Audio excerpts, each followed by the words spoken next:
特殊哦。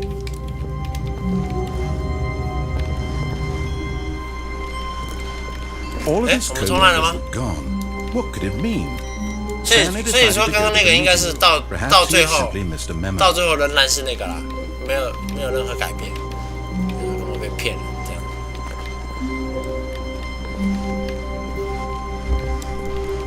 When Stanley came to a set of 2 open doors, he entered the door on his left. 不要，我要走。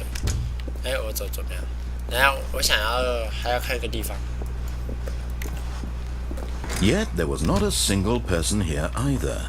Feeling a wave of disbelief, Stanley decided to go up to his boss's office. Coming to a staircase, Stanley walked upstairs to his boss's office. But Stanley just couldn't do it. He considered the possibility of facing his boss, admitting he had left his post during work hours. He might be fired for that. And in such a competitive economy, why had he taken that risk? All because he believed everyone had vanished. His boss would think he was crazy. And then something occurred to Stanley.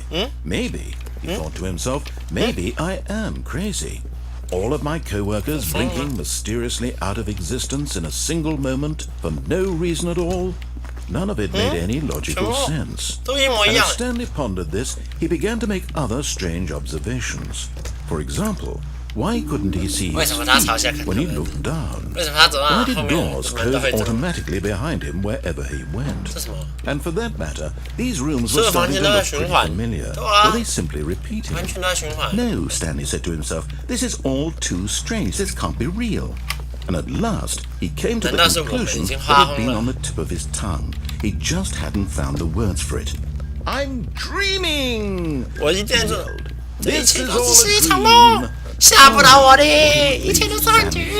To have finally found an answer, an explanation. His co-workers weren't actually gone. He wasn't going to lose his job. He wasn't crazy after all.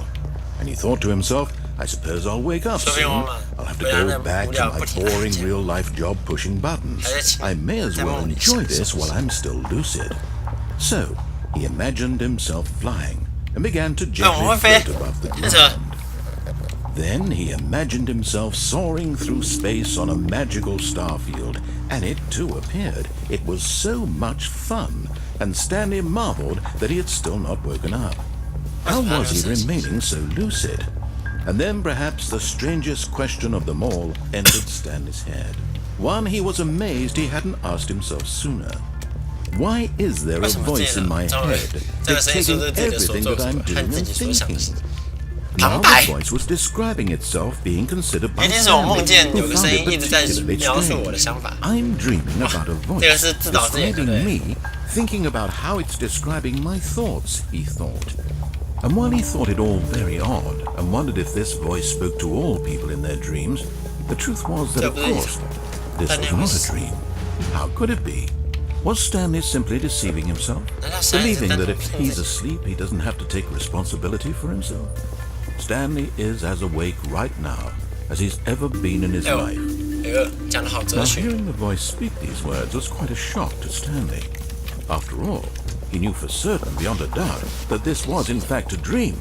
Did the voice not see him float and make the magical stars just a moment ago? How else would the voice explain all that? This voice was a part of himself too. Surely, if he could just... He would prove it. He would prove that he was in control, that this was a dream.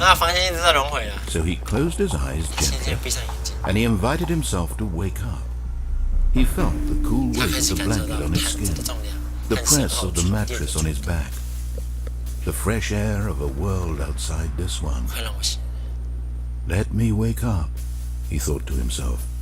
I'm through with this dream. I wish it to be over. Let me go back to my job. Let me continue pushing the buttons. Please, it's all I want. I want my apartment, and my wife, and my job. All I want is my life exactly the way it's always been. Life is normal. I am normal. Everything will be fine. I am okay. 什么？不是真的。Stanley began screaming. Please, someone wake me up. My name is Stanley.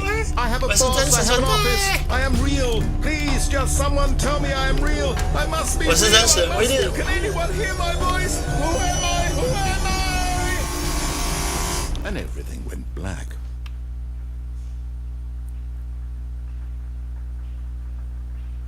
This is the story of a woman named Mariella. Mariella woke up on a day like any other.